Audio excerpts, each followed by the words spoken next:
This is Kaya. Please say hello. Hi. This is Elijah. This is Maya. Maya. Hi. And this is Tongxin, our Melody.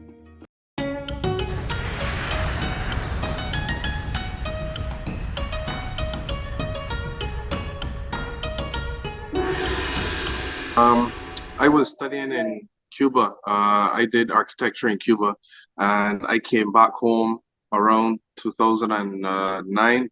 And that was just after everything was really bad economically at home. So I started to work as a security guard, after studying all those years. And eventually I got a scholarship to do my master's. So I decided to come here. So after doing my master's, I didn't want to leave because firstly I met her, and then I decided, I always wanted to pursue a career in sports. So I did another degree in sports, but unfortunately in my last year, I had a major surgery which didn't allow me to finish. So after that, I just picked up teaching, and ever since then I've been teaching English. What was it about China that made you make the decision to think, yeah, I could live here, I could see myself living here? Well, before that decision to decide to live here, actually, I think it had to do with when I was younger. I was always interested in technology and anything futuristic. So I remember thinking about Japan, mostly Japan. But because of, I guess, ignorance or whatever the case was at that point in time, I was young. I just figured China, Japan, potato, potato. So when as I said, I was a security guard at the University of West Indies. So many times I would always go in the library and look for something to read. And I would always see ads for scholarships to Japan, to the US, to Australia. And for some reason, just one day, this program, it just literally jumped out at me. It seemed like the biggest ad in the newspaper, and something just told me, just cut it out and take it home and think about it. And the same day when I went, I was actually at another post. When I went into the library, I pulled the drawer open to look for something to read. And the first thing that I saw was a magazine, and the title was China. And I was like, whoa, there's a sign. So eventually I was able to come up after receiving a scholarship. I think it was after a couple years, and then meeting her, that was a real turning point, because we also became vegan at that point. And shortly after, we had our first son. And life just was really convenient, in terms of how you buy things online. You literally don't have to leave home. You can literally get everything delivered to your door, paying all your bills. You don't ever have to leave home. So it's very convenient living here. The cost of living is very cheap. I think that's definitely a big factor. The safety, in terms of, I don't have any worries for them to travel anywhere or be late for it to be late at night and they're on the streets. I don't have any worries at all. But I think that's definitely a major factor. The safety, the convenience. Which part of China do you live? Right now, I'm living in Hainan, in Sanya. It's a small island, southern island of the coast of mainland China. And did you experience any culture shocks that stood out to you when coming here and living here? Where to begin? Okay. I think my very first it was either when I was at the hospital with a friend of mine. She was translating from me. She's from Kenya. And I was probably here maybe a month. and we were just standing up by the window.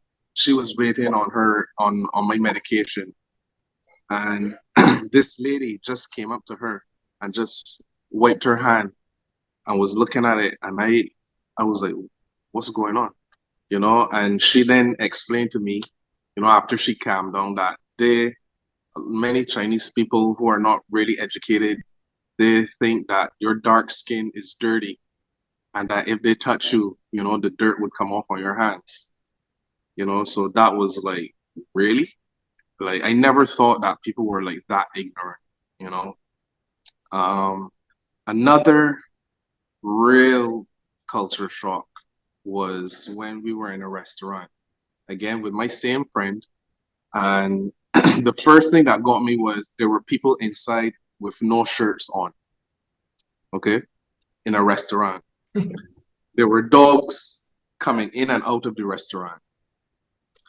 And then thirdly, while we were ordering, I just heard like, and I was like, what? And to look over to see someone just spitting on the floor. So I'm waiting for the for the waitress to come and tell them, what are you doing? Like, get out. But no, and my friend was laughing at me because she was like, oh man, you have so much to learn. So I think those few instances really made me like, wow, yeah, it's definitely different, and you experience many things almost daily, almost daily. It got to a point where I had to decide, like, if I'm going to be here for a while, I need to either ignore it or make me miserable every single time I go out. Especially as a dark-skinned foreigner, we always have it much more difficult than the other foreigners.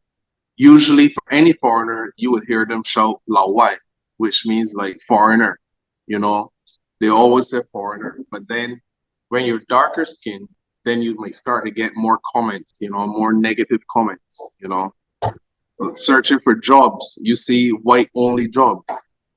As a native speaker, like, it was hard to finally to get jobs at times because they're just looking for, when they say native speaker, what they actually mean is just America, US, Canada, Australia, New Zealand, Ireland. And if you're not a native speaker from one of those, then they want people who just look the part, meaning Russia, Ukraine, Serbia, any of those countries, as long as you have, the complexion for the protection, as they say. Do you get homesick? No, not now.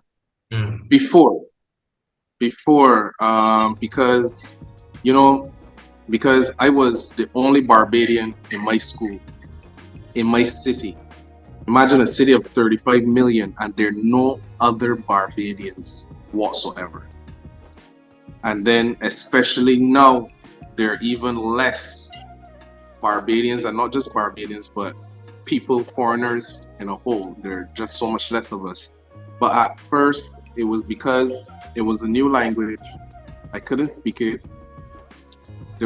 I had friends from Turkmenistan, Kazakhstan, Uzbekistan, Russia, Ukraine, America, Jamaica. But it's like sometimes you just want to be around people from your culture that understand you. More so the Caribbean people, even though there weren't that many, right? But there were a few. And at first, yes, I was a little homesick, but from being in Cuba for such a long time, and Cuba is basically kind of like Barbados in terms of that it's an island, but just really big. And I have always traveled a lot, over the years, especially as a child, because my mom, she traveled a lot and she would take me many places, so I always felt like Barbados was a bit too small. Like, I've literally ridden my bicycle all over Barbados. Then after I kind of settled down, and as I said, my wife was like a real turning point for me. Like a lot of the initial depression that I would have experienced, not just from feeling lonely among so many people, but the weather is just horrible. It's a lot of fog. You hardly see the sun. It's always gloomy. It doesn't matter what time of day it is. It's usually always gloomy in Chongqing. That's where I was. But after, I would say, maybe about 2017, 2018, I kind of like stopped having the homesickness because, as I said, we were well into our relationship. We already had our son, and then we had actually moved here to this island. And we were here for about a year, and then we left and tried living in Cambodia. That didn't work out, so we came back to China. We went back to Chongqing because that's where her family is from initially. But then, we had lots of lockdowns and everything, and it just wasn't the same again. So many of my friends left, so many. And even if they did remain in China, they went to other cities. So again, after building up a circle, after so many years, that circle was disbanded. And so I decided, I like the weather here, and it's just like Barbados. I can see the beach from my apartment. I could just walk down and go to the beach. So it's just like home. So I think now this is the only place that I'll live in China. What was it like for your family telling them that you plan to move to China, to live to China, so far away from home? What was that like? Explaining that to them.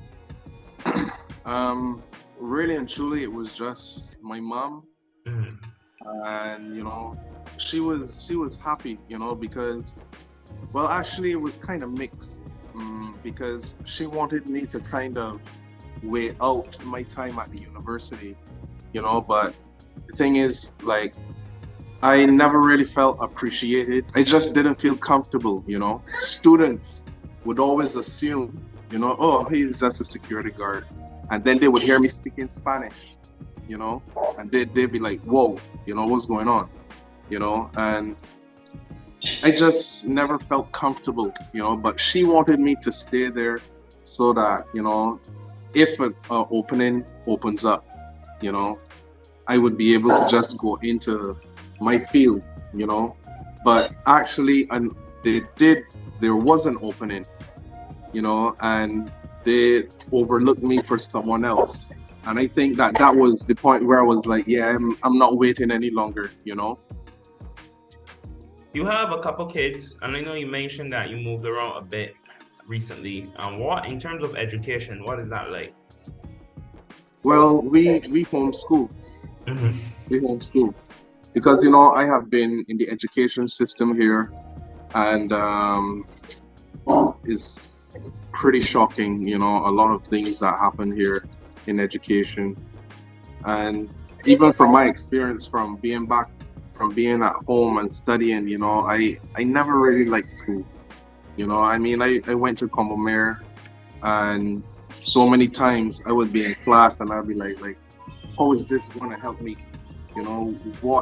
Why am I studying this? And later on, I realized that you don't necessarily need school. You just need to have a certain goal in mind and know how you're going to achieve that goal. So with my children, I decided to homeschool them. And right now, my son, he's going to be 8 next month. And like from the time he was 5, his reading level was that of like a 6-7-year-old. So he has always been advanced.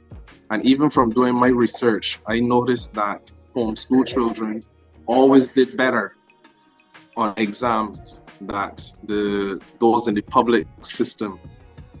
So I think that I kind of made the right decision there. And it leaves them more time to be with the family because I look at it like this, they leave home here in China, you're in school from like about 7 in the morning until like about 6:30, almost 8, some places. And then older students, like middle high school, they're there till like 10:30.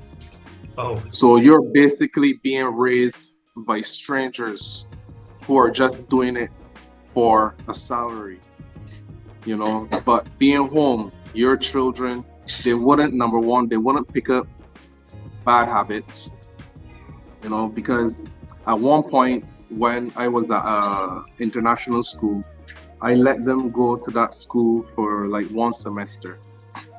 And I eventually found out their program that they were using was actually a home school program. And mind you, this was the most expensive international school in Chongqing. So and my son had actually picked up like one or two bad habits from some friends he had made. So that was something that I saw firsthand.